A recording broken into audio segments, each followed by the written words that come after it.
2.5 तासांमध्ये उद्धव ठाकरेंचे काँग्रेस नेत्यांना फोनवर फोन गेलेले होते असं कळतंय। तर हर्षवर्धन सकपाळ आणि उद्धव ठाकरे यांच्यात 4 वेळा फोनवरून या संदर्भात चर्चा सुद्धा झाली होती आणि रमेश चेन्नीथला आणि ठाकरेंमध्ये 3 वेळा फोनवरून संभाषण सुद्धा झालं होतं। तर के.सी. वेणुगोपाल यांच्यासोबत सुद्धा उद्धव ठाकरे यांनी 2 ते 3 वेळा चर्चा केली होती आणि काँग्रेसचा अंबादास दानवे आणि त्यांना पाठिंबा मिळावा यासाठी अटी शर्तींसह पाठिंबा मिळालेला आहे। आगामी राज्यसभा आणि एक विधान परिषद काँग्रेस लढवणार असल्याचं समजतंय। तर विधान परिषद तुमची आणि राज्यसभा आमची असं एकंदरीतच संगनमत झाल्याचं कळतंय आणि अंबादास दानवेंना मिठी मारत विजय वडेट्टीवार यांनी हे विधान केलं। अरे भाई आमचं करून टाका। हा तो दे विधान परिषद यांची राज्यसभा पुढची परिषद आमची ना हो। चला एक फोटो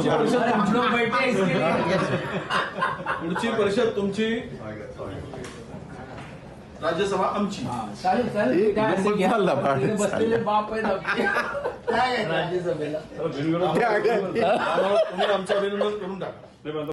तर थेट जाऊया, आमचे प्रतिनिधी संदीप राजगुळकर यावेळी आमच्यासोबत आहेत। थेट त्यांच्याकडे जाऊया। संदीप, खरं तर महवियामध्ये एकमत झालेलं आहे आणि महवियाचे उमेदवार म्हणून अंबादास दानवे यांनी अर्ज दाखल केला असला तरी सुद्धा काँग्रेस नेत्यांना कन्व्हिन्स करायला, त्यांची मनधरणी करायला, त्यांची समजूत काढायला उद्धव ठाकरे यांना सुद्धा बरेच कष्ट घ्यावे लागले।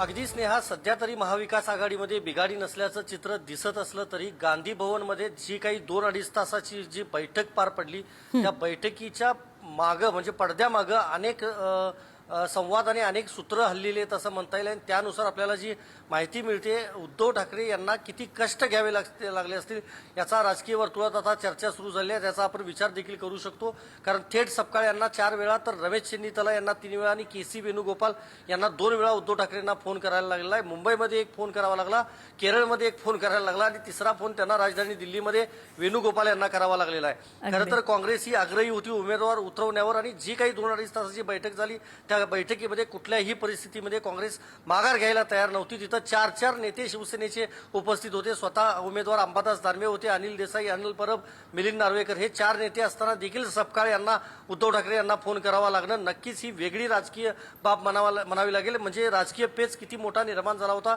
हे यावरून खरं तर दिसून येतंय। दुसरं महत्वाचं, जरी आता ही म्हणजे तडजोड जरी झालेली असली तरी आगामी राज्यसभा आणि विधान परिषदेच्या निवडणुकीमध्ये कुठल्याही परिस्थितीमध्ये दोन्हीकडची एक जागा देण्याची अट काँग्रेसनं घातलेली होती आणि ती अट राष्ट्रवादी काँग्रेस, शरदचंद्र पवार पक्ष आणि शिवसेना युबीटी या दोन्ही पक्षांनी मान्य केल्याचं देखील स्नेह आपल्याला समजतंय। त्यामुळेच उद्धव ठाकरे यांना खरं तर मोठी म्हणजे शर्थीचे प्रयत्न करावे लागले असं म्हणता येईल आणि त्यानंतरच दानवे यांचा अर्ज भरलेला आहे आणि अखेरी निवडणूक बिनविरोध होणार आहे। त्यामुळे आता विधान परिषदेमध्ये ठाकरेंचे विश्वासू सहकारी अशी ओळख असलेल्या अंबादास दानवे यांना पुन्हा एकदा महाराष्ट्र पाहणार आहे। धन्यवाद संदीप या सगळ्या अपडेट्सबद्दल। तर महवियाचा पाठिंबा मिळवण्यासाठी आणि अंबादास दानवे आपल्या उमेदवाराला पाठिंबा मिळवण्यासाठी काँग्रेससोबत उद्धव ठाकरे यांना बरीच समजूत